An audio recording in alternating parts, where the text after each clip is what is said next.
HR tech, work tech, and investment are transforming the future of work. Are you in the know? Welcome to the WorkTech podcast. Join host George LaRocque for expert insights on the trends, M&A activity, and strategies shaping the workplace. Brought to you by oneworktech.com and the Work Defined Podcast Network. Hey everyone, welcome back to WorkTech. I'm George LaRocque, and I'm thrilled to have both an industry thought leader and good friend on today's episode. I'm joined by John Baldino, founder of Humareso, and he's involved in so many things. I don't know how much we can get into today, but welcome, John. I'm glad you're here. Well, thank you so much for having me, and the feeling is mutual. It's great to do this with a good friend, so thank you. Yeah, I've gotten to know you pretty well over the last few years, and it's been, I knew you before that, but I remember at an HR tech conference watching you present something, and I realized, this guy's involved in so many things, but let's start with a basic introduction. I can't imagine anyone listening to this doesn't know who you are, but just in case. Just in case, yeah. My millions of fans. Again, John Baldino, originally from Philadelphia, currently living in Vero Beach, Florida. And so spent almost all of my career, quite honestly, working out of the Philadelphia market and greater Philadelphia market for all kinds of organizations, and started in personnel back in the day, and have been fortunate enough to be involved in HR-related work for well over 30 years at this point. And so my technical history really has taken me through lots of different industries, retail, restaurant, education, nonprofit, manufacturing, distribution, technology, banking and finance. I mean, like all of these things, but all within the application of the skill sets that I had around HR, leadership development, org design, strategic planning, all of those things. So it's been a fun ride until maybe on top of, I decided to start my own HR consulting firm called Humareso a little over 12 years ago now. I mean, August 1st, 2012. It's crazy how long it's been now. So it makes a lot of sense about sort of getting to know each other, because just around that same time I was coming out with what became WorkTech. So I think we were navigating in some of the same circles and in a lot of the same places. So you started to emerge for me. Maybe before that, you're one of those people say, "How long have you known John?" I'm like, I have no idea. I have no idea. That's my answer too. I don't know. A long time. Yeah. So what? My path is similar. I started on the HR and staffing side. Was on the working for employers in the Boston area. Then I went to tech and then moved into the world that I'm in now. But what was it that brought you to Humareso? Like what did you see, or what was the why, that brought you to start that? It's a crazy story, and I'll spare you. We've talked about, but the audience, I'll spare all the details. But it is it's one of those things where I don't know 30 days before I started Humareso that I was actually going to start this organization. Truly. Mm-hmm. I thought maybe I should go back and stay in-house somewhere, just leave where I currently was and go in-house somewhere else. And I was applying for jobs and interviewing, and it just didn't happen. And but I'd had this nagging thing about consulting, and for me, what I saw was it wasn't going to be consulting in sort of the normative way around like one person sort of hanging up a shingle saying, "Come to Baldino Consulting," and I'm just this like one-man show. I knew that's not what I was interested in. Not because I have bad self-esteem or any of this stuff. I just didn't want it to be about me alone. If I was going to go that route, I saw that there was going to be room for SMB to mid-market level consulting firm. Those organizations are not going to Korn Ferry, or they're not going to go to KPMG, or they're not going to go, and I'm not knocking any of them. They're just not designed for that, really. Right. And most SMB and some mid-market, they're just unaware of what those kinds of organizations can do. So I saw from a competitive landscape that there was a niche that I might be able to step into to be mindful of those kinds of organizations. On top of it, I felt like the competitive landscape was changing for those organizations who found themselves being a 50-person small business, making candles in a small town in New Jersey with a website, who were selling to the same consumers that were searching Yankee Candle's website. Yeah. The consumer they were interested in a good deal, good reviews, right? Free shipping, things like that they weren't going to sit back and say, it looks like Mom and Pop Candle only has 50 employees. I don't know if I feel confident in this, Right. They're not asking that or having those thoughts.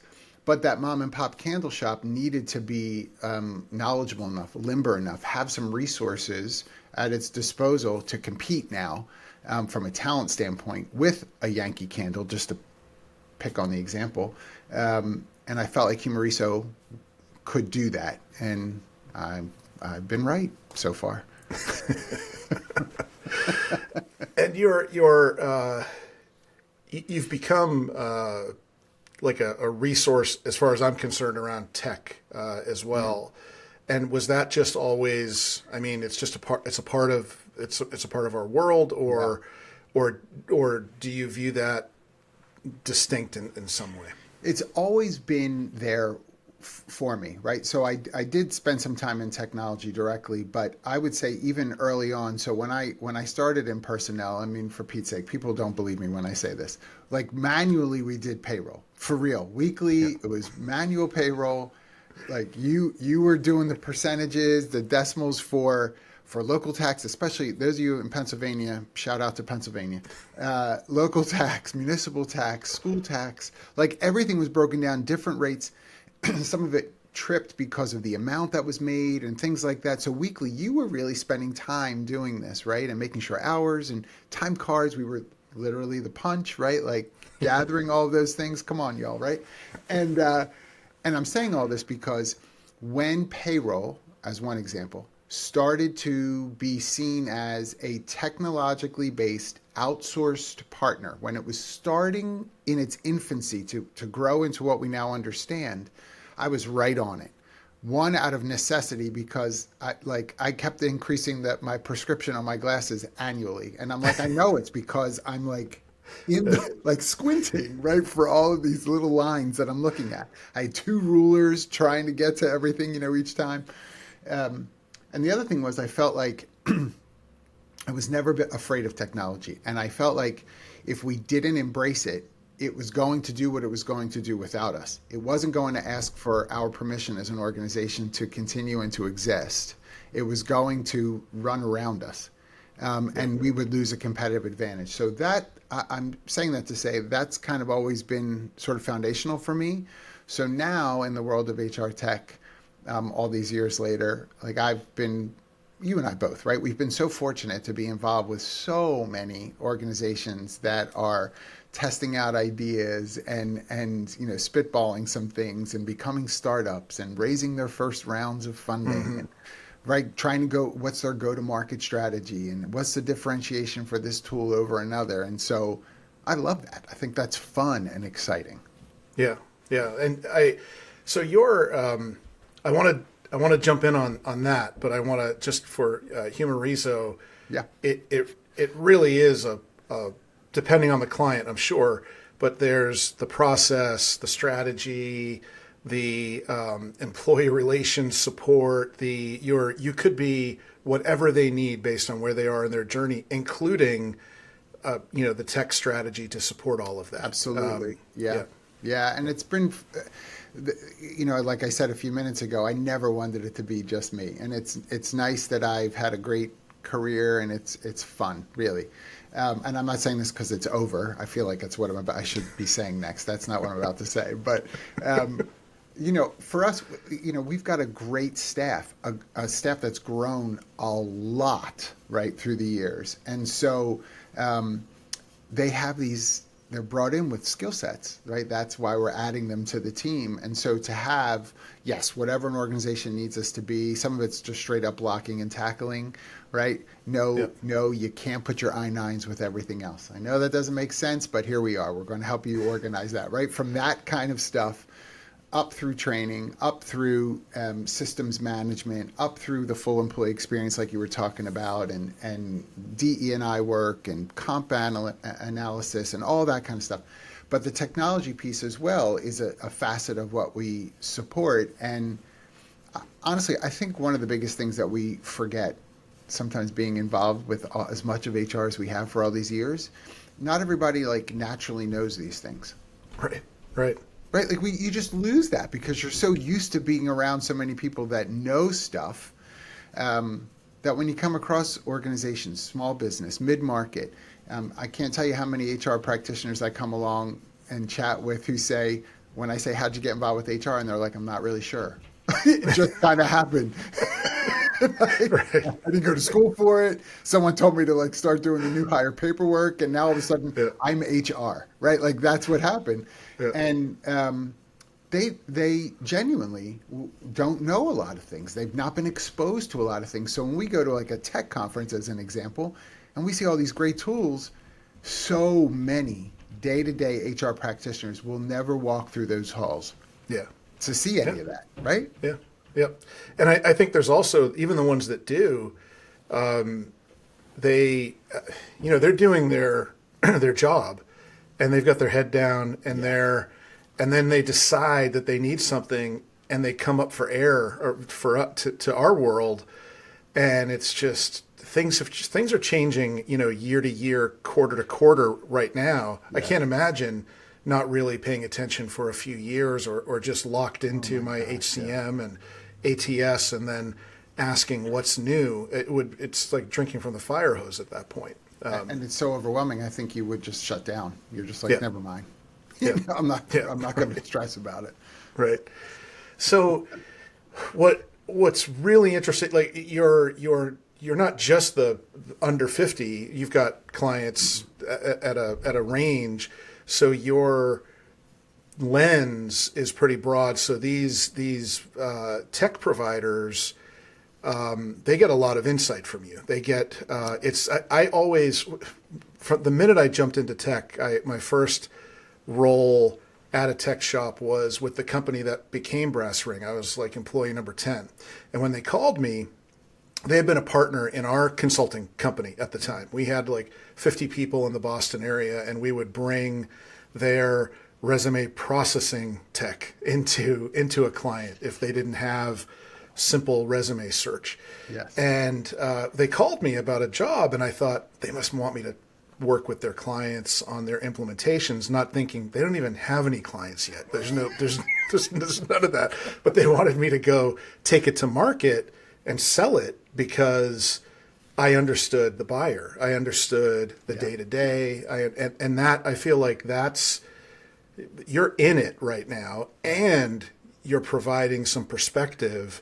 And how has that grown into, I don't know how much you can talk about or you can't, but, when I say John's involved in a lot of things, he's involved in really a lot of things. And so don't piss me off.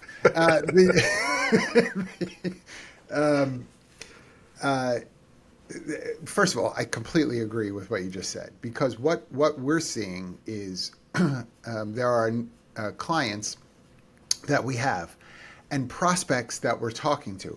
They may never become a client, but I'm a sucker for can I just talk to you for 10 minutes, right? And 10 minutes is 30. You do the same thing. Yeah. And 10 minutes becomes 30, and you're giving away stuff, and that's just part of what we do. And I know that not everybody loves that, but it's just it's what we do, and I'm glad to be asked.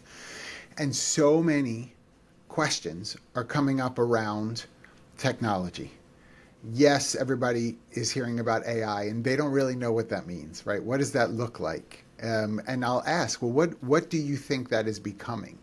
And it runs the gamut from, it's just kind of machine learning taking over some repetitive tasks, all the way to, I just see robots, being on my manufacturing floor in 3 years, doing the sorting that I have union members doing right now. And I'm like, whoa, that's a big jump. I don't know where you see these robots, but, let me know.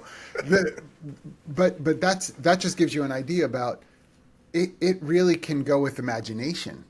And while I love the creativity, the planning for that is really tough for SMB to mid-market organizations because they're not really sure where they should put time and resources, right? And that includes cash in those resources. Where do I put these things? What would make sense for us now? What are the things that we should be thoughtful of that are business relevant versus trendy? That's really hard. You and I, we could talk about that alone for 4 hours. That is really, really hard because some of these organizations already have certain kinds of HR related tech involved in their organization. And so they're hearing from sales reps connected to the platform that they already have who are saying, you all are ready for this. You're ready for that. We're rolling out this AI related X, Y, and Z. And the mid-market HR practitioner is like, yes, after they talk to them for 10 minutes, because it sounds like I should. And I'm not mocking sales reps, please. It's not what I'm trying to say. But the idea of that's their whole world. So of course, the payroll platform that you have that's trying to tell you to add this module or this piece, that makes sense. But it's also a very limited view. And so when I look at technology broadly, when it comes to what Humareso does, we are having these conversations. We are not doing enough across the board, in my opinion. In organizations, we're not doing enough assessment. And that's from small business to enterprise. We're not doing enough assessment to say, what do we really need? What really would make sense for us in our commitment to differentiation in these areas of branding for us? And that's employer branding as well as external market brand. Just a couple of thoughts, but those kinds of assessment related questions help you to say, ooh, these tech pieces are nice, but they might be more of a distraction for us right now. That's not where we should focus. We should look at this, right? Yeah. So when I get involved specifically then with tech as an investor, which I do, I'm doing the same thing really from an assessment standpoint to say, what will this do to either, because for some tools, it is about machine learning. It is about doing more with less regarding personnel. We are in a market where we're just continue to have more jobs than people to fill them, and we're not having enough kids. So the numbers are always going to work against us for a very long time unless everybody decides to start procreating like crazy, and I don't see that happening. Yeah. So we're going to have to do something from a technology standpoint to handle some of that. And then on the other side of it, though, I'm also looking at tools that are advancing areas of influence in HR or in the employee experience or in business development, true business development, not just sales, but actually the expansion of the business itself. Okay. Those are the things I think that interest me the most right now. Yeah. I think, you said something a little earlier, and I think the thread that I pull through all of this is, you talked about how you'll give something away.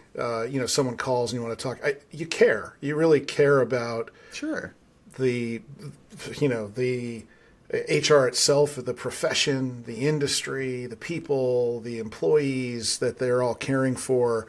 There's a passion there that drives so much of what you do, and I think that's important to underline because I see a lot of it's great to be a capitalist and to be driven, but so many folks get into this industry and if that's all they're bringing to the table, they stumble because we're really, even with all the robots coming, we're still all about the people, right? So they're coming. Well, thank you, by the way, for saying that. I appreciate that.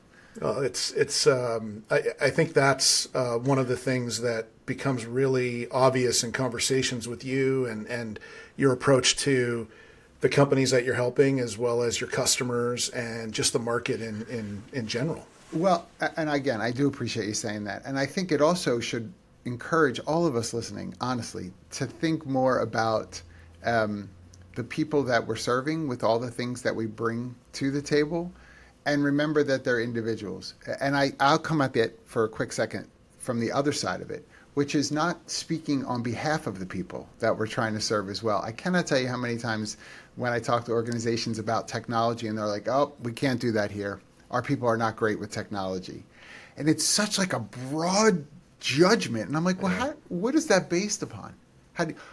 We tried once to have, such and such here, and people really struggled. And I'm like, I promise you, if I go out onto the shop floor and I just grab people's phones and I look at the apps that are on their phone, I'm going to feel very comfortable saying if they have Facebook, right? If they've got a banking app on their phone to check their balances, if they've got Tinder, we're going to be able to get them whatever HR tech platform app that they may need to do their job, to clock in and out, to, for applicant tracking, for learning management directly from their phones. We're going to be able to do something. So you speaking over them that they are not able is a bad message, because you may be relegating them not only in technology, but in some other things as well. Let's stop speaking over our people as if we know something about them that they're just too dumb to understand. Probably not a great strategy. Yeah. So you mentioned that you're an investor, and you talked about some of the things that you're excited about. Is there anything in particular in your travels these days with that lens, thinking about, the startups that are engaging with you, and any, you can call anybody out specifically if you'd like, or just generally, however you want to approach it. Anything that gets you excited there? Yeah, I mean, I think there are a few that get me excited. One, I will name what I can name. So one of them is Mavi. And you and I have obviously offline talked about Mavi previously, and the thing that I love about Mavi is Maavee. It's a play on the French word for Mavi, for my life, and it's a well-being benefit in sort of like large group category.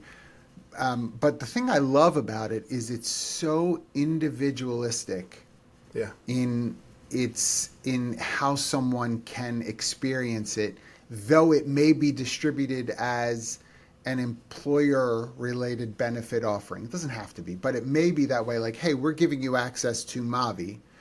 And then everybody's like, great, they look at the app. And how you can work in it is very personal. If I'm on a journey of physical well-being, then I can look at it that way. If it's emotional well-being, mental well-being, if I'm recovering from some trauma, there's some really great resources that are in there that no one has to know about. And nothing feeds through, a benefit claim. No one's knowing that you're picking up a therapy notes book to work through feelings of depression. There's none of that that's known. Nothing's tracked in that way. All the way to like sustainability and environment. So why does that excite me? Because I love the idea of being as thoughtful to the individual as possible. So much of what we offer has to be sort of broad-based, because some of our systems aren't designed to allow us to be individualistic. Here's a really cool option that allows that to happen. And I think it makes sense for employers, many of whom today have hired people and are working with people that they've never sat in the same room with, ever. Ever. Yep. And so they're not picking up on any of those cues to say, how can I be a better friend to so-and-so, right? How can I build a rapport and relationship with so-and-so besides just this sort of two-dimensional video screen when I talk to them twice a week for our check-ins, that kind of thing. Yep. We are losing out on that. And so here comes this really cool tech that that really can get right in there and help people feel like there's an individual path. They're allowing me to have connection to something that'll matter to me. That's cool. Yeah. And you didn't know this, but at about the same time, I had a conversation with Frank, the founder of Mavi. Yeah. So his video and audio podcast will go up. So there's detail. Awesome. I'll put them up at the same time so that I can cross link. Oh, that's there awesome. So folks can go learn more. Frank is great. I mean, I can't wait to watch that one. That'll be good. Yeah. So I think that individual piece that, an employer and really any community could have a role here to provide this, any affinity group, but certainly, he's focused on employers, but it's you're providing access. You're not in the middle of it. You can contribute to things in the app that help the employees to your discretion as an employer. But it's really about something for the individual, for the human being that's at the other end of the app, and that's very special. It's very special, and for me, the one thing that I think is just important to mention as well is I have Mavi as a benefit at Humareso. Okay. So my staff participate in it. And our organization has made a decision to contribute X amount per month towards their Mavi account, but an individual employee can contribute whatever they'd like as well, depending on what they want.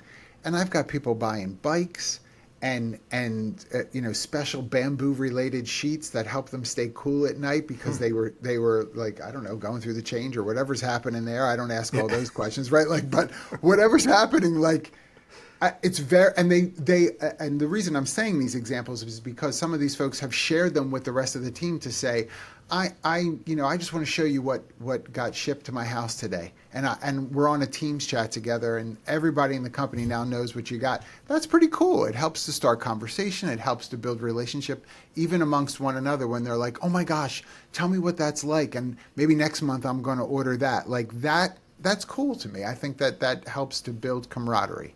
Yeah. I'm glad you brought them up because we were at HR Tech not too long ago, and the AI conversation has overwhelmed everything. And I'm sure Frank's got AI somewhere in that platform, but what I'm talking about is like the automation, workflow, all of that in any category. And so, whereas last year there was more wellness and well-being in the conversation, and there were providers there that provide that, but just the conversation is overwhelmingly about efficiency and productivity, and that's great. We need to have that, but I'm glad to highlight something that's really needed right now. Personal. So we could keep going on. We're sort of running up against time. I want to make sure that I mention anyone who isn't following John. I'll put links in the show notes. But great. John, we didn't talk about, you're a prolific podcaster, and if I'm not there while you're doing it live, you stream on LinkedIn with Jackie Clayton, another wonderful human being. But for the But First Coffee podcast. And that's one of the few podcasts that if I'm not there live, I catch the recording on LinkedIn at some point. Everybody should go check that out. Thank you. And it's just a great conversation that you two have. Yeah, it looks fun. It's very irreverent, which is what I kind of like about it. It's loose. We have a good time. But we think we at least touch a bit on some things that matter in terms of what's happening in the world of business and HR and TA and stuff. So But First Coffee's been shocking. It's probably truly one of the biggest surprises in my career. Okay. Jackie would say the same thing. I don't think the receptivity of, because Jackie and I would talk to each other that way every day anyway. So there's nothing that we're doing on the show that we don't. That's how we talk to one another anyway. And to have others want to kind of be in on it is just a gift. And so it's the way it's been received and how many people are watching it, especially after the fact, as you just mentioned, crazy to me. So it's been awesome. Yeah. Yeah. Well, congrats on that. I'm not surprised at the success because it is, you really do a good job of hitting important points, really getting into them. But at the same time, having fun, and it's a great conversation. So we'll link to the podcast. Where else should folks go to follow you, learn more about you? Yeah, I mean, obviously LinkedIn, as you mentioned, but Humareso.com, certainly that's probably where the most info about me is as far as some of the work that's going on and things to link to there. I would say I'm not really great on as many other things as it used to be. Things have kind of, I'm still on X, Twitter, whatever it is, right? Like all of that. But I know that conversation is weighing down. If you find me on LinkedIn or on the website, you'll be good. Yeah. Yep. Well, John, I know how busy you are. I really appreciate you doing this and thank you for asking me and telling your story. I just think it's such a great story, and your approach is so great. Thanks for sharing it here. Thank you, George. All right, everyone. Thanks for being here, listening, watching. Until next time.